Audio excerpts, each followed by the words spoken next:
ต้นกาแฟหมดเลยใช่ไหมที่ในหญิงลงเอาไว้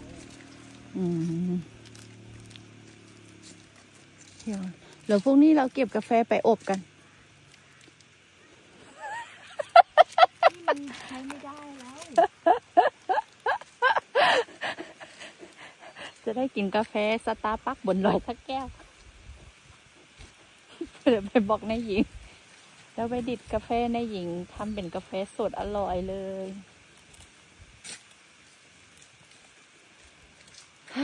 บรรยากาศเหมือนลอยหม้อเลยอะ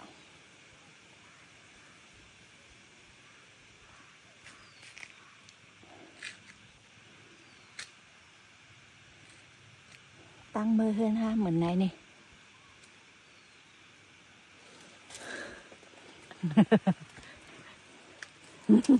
ตัวนี้เยอะมากเลยกุ้งเกา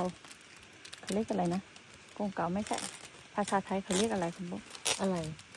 ตัวนี้มีขาเยอะๆแมงมุมแมลงมุม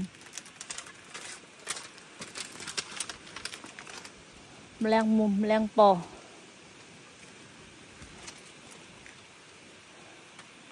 มันเลยไม่ไปไหนเลยเนี่ย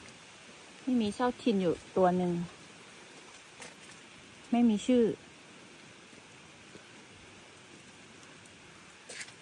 ไป